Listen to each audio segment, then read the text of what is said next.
The rain hit the windshield like handfuls of gravel as Arthur pulled his SUV onto a lonely, unlit turnoff.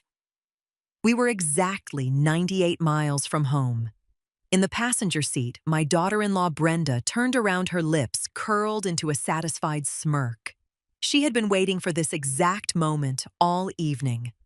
Arthur's hands gripped the steering wheel so tight his knuckles turned white. "Get out," he muttered, his voice clipped and rehearsed. "You need a lesson." I looked at my son.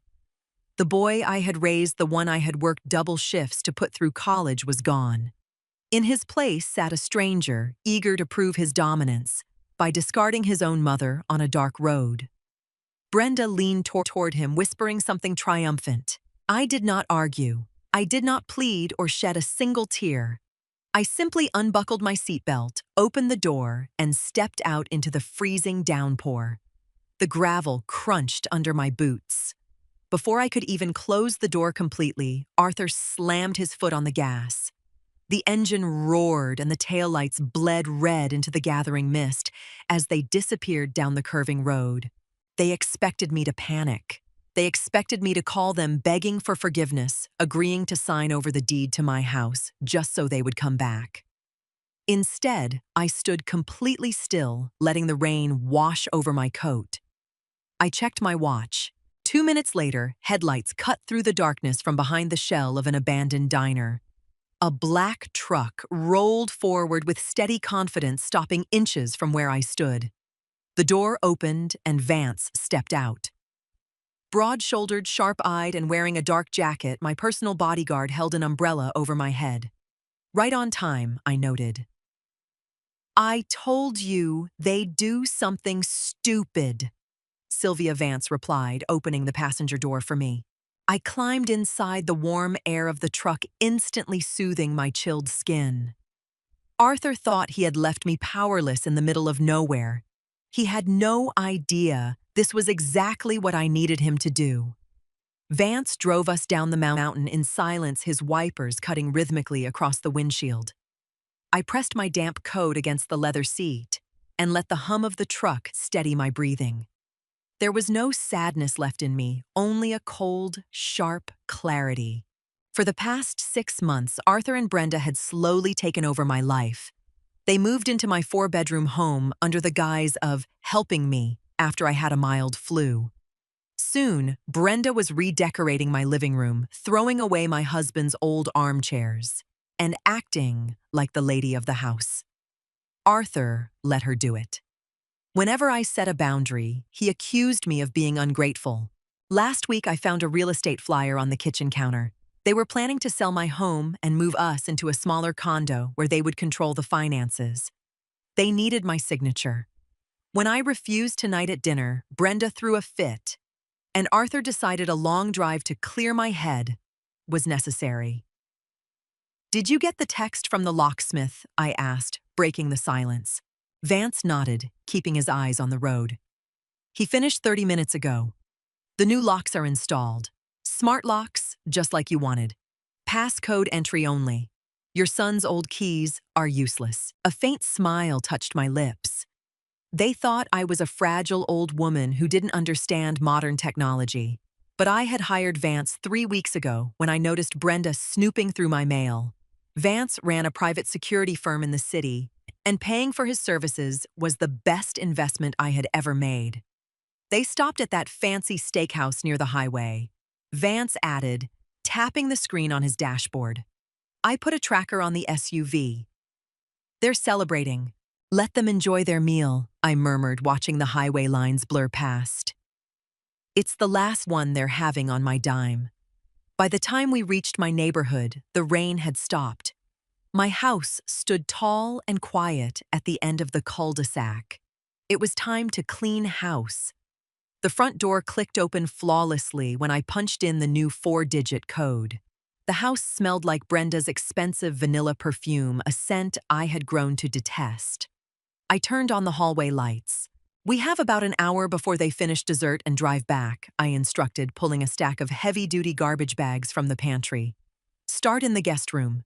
Vance didn't waste a second. He marched upstairs, his heavy boots making no sound on the carpet. I walked into the master bedroom. For 2 months, Brenda had claimed my ensuite bathroom, leaving her luxury cosmetics scattered across my vanity. I swept my arm across the marble counter. Bottles of foundation, expensive serums, and designer lipsticks tumbled into the black plastic bag. I didn't care if they broke. Next came the closet. I pulled Arthur's tailored suits and Brenda's silk dresses off the hangers, tossing them unceremoniously into the bags. There was no care in my movements, only efficiency. I had spent my entire life carefully folding my son's clothes, making sure he looked perfect for the world. That devotion was over. Within 45 minutes, Vance and I had cleared out every trace of them from the second floor. 6 bulky trash bags sat in the middle of the living room. "Are we leaving these inside?" Vance asked, carrying the last bag down the stairs. "No," I answered flatly. "Put them on the front porch. I want them to understand the situation the moment they pull into the driveway." We dragged the bags outside, lining them up against the brick wall beneath the porch light. The crisp night air felt refreshing. I stood on my porch, looking at the neatly tied bags of their belongings. They had treated my home like a hotel, expecting me to play the role of the silent maid. "Tracker shows them 5 minutes away," Vance warned, checking his phone. "Perfect," I replied, stepping back inside. I closed the heavy wooden door, engaged the new deadbolt, and flipped the security chain into place. Now we wait. Headlights swept across the living room windows. I sat in my favorite armchair, sipping a cup of hot chamomile tea. Vance stood in the shadows near the staircase, his presence a solid, calming force. I heard the car doors shut, followed by Brenda's high-pitched laughter. They were walking up the driveway, completely oblivious. Then the laughter stopped. "What is this garbage doing out here?" Brenda complained. I heard the rustle of plastic as she opened a bag. A sharp gasp followed. "Arthur! These are my clothes." Footsteps pounded against the wooden porch. The doorknob rattled aggressively. When it didn't turn, Arthur jammed his key into the lock. I listened to the metallic scraping as he realized the key wouldn't slide in. "Mom!" he shouted, banging his fist against the wood. "Open this door, right now. What is wrong with you?" I set my teacup down, walked slowly to the door, and pulled it open just enough for the security chain to catch. Arthur's face appeared in the crack, flushed with anger and confusion. Brenda stood behind him, clutching a ruined silk blouse. "You changed the locks." Arthur demanded, his voice echoing in the quiet neighborhood. "How did you even get home?" "I took a ride," I stated calmly, staring right into his eyes. "Your bags are packed. Do not come back here." "You can't do this," Brenda shrieked, pushing past Arthur. "We live here. You need us. I need nothing from either of you." I countered, my voice completely steady. "You abandoned me on a mountain road to teach me a lesson. Consider it learned. This is my house. You are trespassing." "Mom, stop being dramatic." Arthur scoffed, trying to push the door open, but the heavy chain held firm. "Let us in." "It's freezing. Find a hotel," I suggested. But I wouldn't try using the joint credit card. Before he could process my words, I shut the door firmly in his face. The new lock clicked loud and clear. Outside, Arthur yelled and kicked a trash bag, but I just walked back to my tea. The next morning, the sun rose bright and cold. I slept better than I had in months. There was no noise from the guest room, no Brenda complaining about the brand of coffee I bought. Just total peace. At exactly 9 o'clock, Vance drove me to the local bank branch. The manager, David, had known my late husband and me for 20 years. He greeted me with a warm smile and ushered me into his office. "Sylvia, it's wonderful to see you. How can I help today?" David asked, folding his hands on the desk. I need to remove all my funds from the joint checking and savings accounts I share with my son, I instructed, handing him my ID. And I want to cancel the 2 supplementary credit cards issued under my name to Arthur and Brenda. David blinked, slightly surprised, but typed quickly on his keyboard. Of course. Just to confirm, you want to transfer the entire balance to your sole account. Every penny, I confirmed. It was my money from my husband's life insurance and my own retirement fund. I had added Arthur to the account years ago in case of an emergency. He had abused that trust, using it to pay for Brenda's shopping sprees and their expensive dinners, including the steakhouse last night. Done. David nodded, handing me a slip to sign. The supplementary cards are now deactivated. Anything else? Yes. The safety deposit box, I requested. We walked to the vault. Inside my box was the title to the luxury SUV Arthur drove. I had bought it in cash 2 years ago, keeping it in my name for insurance purposes. Arthur loved showing off that car, pretending he was a successful executive. I slipped the title into my purse along with the spare electronic key fob I had kept tucked away. I thanked David and walked out to the parking lot where Vance was waiting. I held up the spare key fob. Ready for a drive to Arthur's office, I asked. Vance grinned, starting the engine. Absolutely. While we were on our way to the business district, my phone buzzed. It was Arthur. I ignored it. A minute later, it buzzed again. Then came a text, Mom. Brenda is at the hotel lobby. They won't accept the card. Fix this right now. I read the message and put the phone back in my pocket. I could perfectly picture the scene: Brenda wearing her designer sunglasses indoors, yelling at some poor hotel clerk because the machine kept blinking, declined. It was a problem, but it wasn't my problem anymore. We pulled into the parking garage of the marketing firm where Arthur worked. It didn't take long to spot the black SUV. Arthur always parked in the best spots on the ground floor. I'll follow you out, Vance offered, stepping out of the truck to keep watch. I walked over to the SUV and pressed the unlock button on my spare fob. The lights flashed and the doors clicked open. I climbed into the driver's seat. It smelled like stale fast food and Brenda's perfume. I adjusted the mirrors and started the engine. Just as I shifted into reverse, my phone rang. I pressed the Bluetooth button on the dashboard, letting the call play through the car speakers. Mom, Arthur barked through the speakers, sounding utterly frantic. What did you do to the bank accounts? I can't pay for the hotel and my gas card is blocked. I closed them, I stated simply, backing the SUV out of the parking space. You can't do that. That's my money, too, he yelled. No, Arthur, it's my money. I merely allowed you to use it, I corrected, steering toward the exit ramp. You're 32 years old. Pay for your own life. You're being crazy. Where are you? We need to talk. I'm driving, I replied, rolling down the window to scan the parking ticket. And I suggest you find a ride home from work. Your car is no longer in the garage. I pressed the end call button before he could scream. The barrier lifted and I drove out into the morning sunlight, leaving my son completely stranded. 2 days passed without a word from Arthur. Vance and I returned the SUV to a dealership and sold it for cash. It felt incredible to clean out the garage and watch my bank balance grow. On Thursday evening, the doorbell rang. I checked the security camera. It wasn't Arthur. It was Brenda's parents, Richard and Martha. They looked tense, holding a casserole dish. I unlatched the door, but left the security chain on. Sylvia. We brought dinner. Martha smiled tightly, her eyes darting past my shoulder. Can we come in? We need to talk about the kids. I'm not hungry, Martha. I declined, not opening the door any further. And there is nothing to talk about.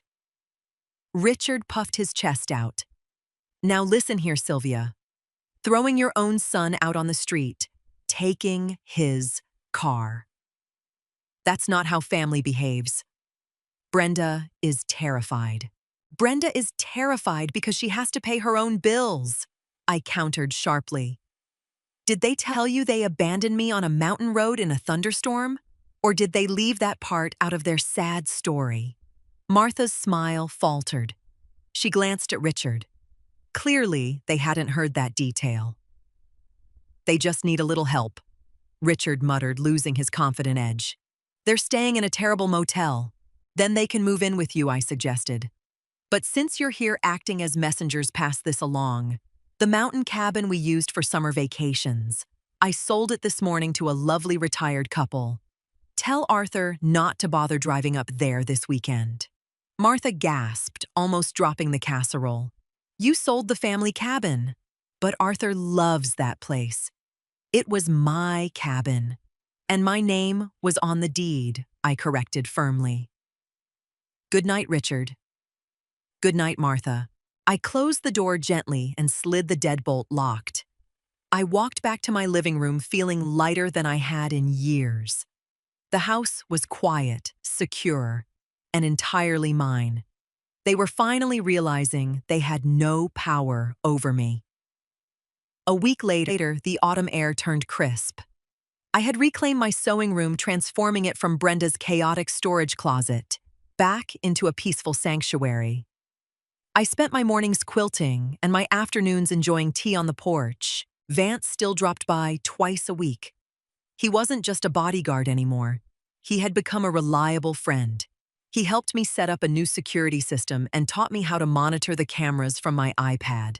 One Tuesday afternoon, as I was trimming the rose bushes in the front yard, a rusty yellow taxi pulled up. Arthur stepped out. He looked exhausted. His suit was wrinkled, and he hadn't shaved in days. He walked up the driveway. His shoulders slumped, completely lacking the arrogance he had shown on the mountain road. I kept my pruning shears in my hand and didn't move toward him. Mom? He greeted, his voice raspy. Arthur. I acknowledged, snipping a dead branch off the bush. Can we talk? He pleaded, gesturing to the porch. Just for 5 minutes. I pointed to the edge of the driveway. You can speak from right there. He sighed, wiping a hand over his face. Brenda left. She went back to her parents' house. She couldn't handle the small apartment we had to rent. I didn't react. I wasn't surprised. Brenda loved the lifestyle my money provided, not the man who provided it. I'm sorry. Mom. Arthur continued, taking a step closer before stopping himself. I really am. I messed up. She got in my head, kept telling me you were controlling us, that we needed to take charge. I should never have left you in the rain. He looked pathetic, expecting my maternal instincts to kick in, expecting me to open my arms and invite him back inside. I forgive you, Arthur, I stated calmly, looking him dead in the eye. His face lit up with relief. Thank you. So can I move my stuff back in, just until I get back on my feet? The audacity of his request hung in the cold air. He truly believed an apology was a magic eraser. No, I refused, my tone unyielding. Arthur's relief vanished, replaced by shock. But you just said you forgive me. I did. I forgive you for my own peace of mind, so I don't have to carry anger in my heart. I explained, setting the pruning shears down on a garden stool. But forgiveness does not mean access. You are not moving back into this house. Mom, I have nothing, he yelled, the familiar entitlement creeping back into his voice. Brenda took half the cash we had left. I'm sleeping on a mattress on the floor. Then you better work hard for a promotion, I advised. You're a grown man, Arthur. It's time you learned how to survive without my bank account. You're punishing me, he accused, his face reddening. Because of one stupid mistake. It wasn't a mistake, I corrected, stepping closer to the boundary of the lawn. A mistake is dropping a glass. You plotted to take my house. You isolated me. You drove me out to the woods and left me in the freezing rain to assert dominance. That was a choice. He opened his mouth, but no words came out. He couldn't blame Brenda for this part. He had driven the car. He had said the cruel words.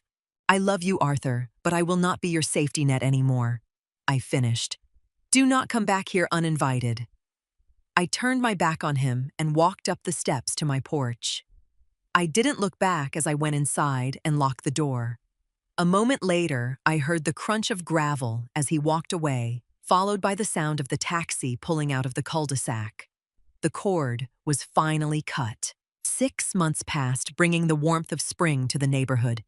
The grass was green and the roses I had pruned were blooming vibrantly. I sat on my front porch, a cup of fresh coffee resting on the small side table. The morning sun warmed my face. I hadn't heard from Arthur in months. Through the grapevine, I learned he was living in a modest studio apartment downtown and commuting by bus. Brenda had officially filed for divorce, realizing the free ride was truly over. I felt no guilt. For the first time in my life, my days belonged entirely to me. I wasn't tiptoeing around someone else's moods. I wasn't paying for designer bags I never wore, and I wasn't forced to endure passive-aggressive comments in my own kitchen. A familiar black truck pulled into the driveway. Vance stepped out holding a white pastry box from my favorite bakery in the city. Since the security contract ended, he still dropped by occasionally for coffee and conversation. "Morning, Sylvia," he greeted, handing me the box. "Croissant still warm." "You're a lifesaver, Vance." I smiled, opening the box. He sat in the chair opposite me, looking out over the quiet street. "Any visitors lately?" "Not a single one," I replied proudly. "The smart locks haven't beeped once." "Good." He nodded, taking a sip of the coffee I poured him. "You've got a good setup here." "Peaceful." "It is," I agreed, looking at my home. The house felt lighter without the weight of their greed pressing down on the roof. Arthur had intended to break me that night on the mountain road. He wanted to teach me a lesson about obedience and fear. Instead, he taught me how to fight back. He showed me exactly who he was, and in doing so, he set me free. I took a bite of my croissant, listening to the birds sing in the oak trees. The storm was long gone, and the sky was perfectly clear.